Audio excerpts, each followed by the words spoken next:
প্রিয় মানুষটা। আমাদের সম্পর্কটা ছিল 6 বছরের। ভাই আমি অনেক ভালোবাসি তাকে, সে সবসময় আমার মনে থাকবে। ভাই আমি কোনোদিন আমার মাকে জড়িয়ে ধরে কাঁদিনি, অথচ তাকে পাবার জন্য তার বাসায় যেয়ে আমি তার মায়ের হাত ধরে অনুরোধ করে বলি, আপনিও আমার মায়ের মতো, আমার উপর রাগ অভিমান করে আপনার মেয়েকে আমার থেকে দূরে সরিয়ে নেবেন না। আমি হাত ধরে কান্না করে দিই। ভাই জানেন, ওর বাবা যখন করোনায় আক্রান্ত হয়, আমি আমার নিজের হাতের ফোনটা বিক্রি করে দিই, আর সেই টাকা ওকে দিই। আমি অনেক ভালো গান করতাম, মায়ের ইচ্ছা ছিল আমাকে শিল্পী বানাবে। অনেক ভালো গিটার বাজাতাম, ওর চকলেট খাবার বায়নায় নিজের গিটারটাও আমি বিক্রি করে দেই। প্রতিনিয়ত সম্পর্ক খারাপ হতে থাকে। একসময় বলতে শুরু করে দেয়, আমার এত বড় পরিবার, আমরা 4 ভাই ভাবি মা বাবা একসাথে থাকি, এখানে একজনের সাথে আরেকজনের ঝামেলা হবে। সে আমায় একদিন বলেই দিল আমি বছরে 2 ঈদে শপিং করি, আর আমার প্রতি মাসে 3-4টা জামা কিনতে হয়, তুমি এটা কখনো বহন করতে পারবা না। অনেক কথা শুনেও সম্পর্কটাকে শেষ পর্যন্ত নেওয়ার চেষ্টা করি আমি। এর মাঝেই আমার একটা ভালো চাকরি হয়ে যায়, কিন্তু তার ব্যবহারে কোনো পরিবর্তন আসে না।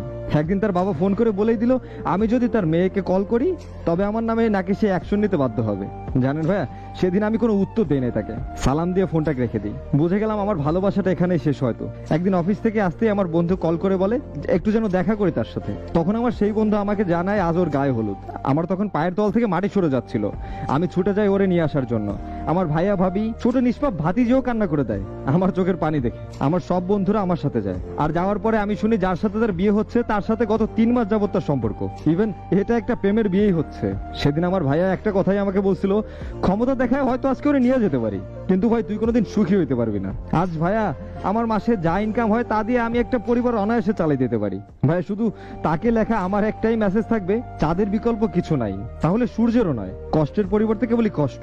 আমি তাকে কোনোদিন ক্ষমা করবো না। এইসব কিছু মেয়ে আছে যারা তাদের চাহিদা পূরণ করার জন্য সম্পর্কে আসে, আর যখন চাহিদা শেষ হয়ে যায় ছেলেটাকে ছুঁড়ে ফেলে দিতে বিন্দু পরিমাণে চিন্তা করে না। আর যারা জীবনে এমন কিছু মানুষের দেখা পাইছেন আর আজ তারা আপনাদের জীবনে নাই, আফসোস করেন না, আর আল্লাহর কাছে শুকরিয়া আদায় করেন যে এইসব পতিতার কাছ থেকে আল্লাহ আপনাকে বাঁচাই দিছে। কারণ এরা আর কিছুদিন আপনার জীবনে থাকলে শুধু আপনি না, আপনার পরিবারটাও শেষ করে দিত। আর এসব কিছু মেয়ের জন্য পুরো সব মেয়ের উপরই আঙুলটা ওঠে। লোভী মানুষগুলোর শেষ বেলায় কি হয় জানেন? ওই যে একটা গল্প আছে না, কাঠের কুড়াল আর সোনার কুড়াল। দিন শেষে দেখা যাবে এই মেয়েগুলো সবকিছু হারিয়ে নিঃস্ব হয়ে ঘুরবে, জাস্ট লাইক পাগলের মতো। কোথাও জায়গা পাবে না এরা, তখন এরা এদের ভুল বুঝতে পারবে। আর আমার ভাইদের উদ্দেশ্যে কিছু কথা বলতে চাই, কখনো কেউ ধোকা দিয়েন না।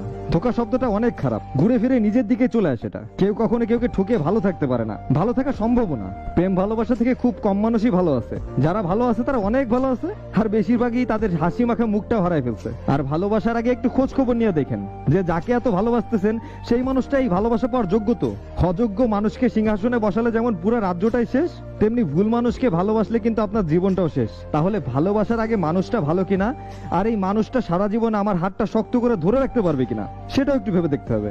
কথা আছে না, ভাবিয়া করিও কাজ, করিয়া ভাবিও না। ভালো থাকবেন সবাই, আল্লাহ হাফেজ।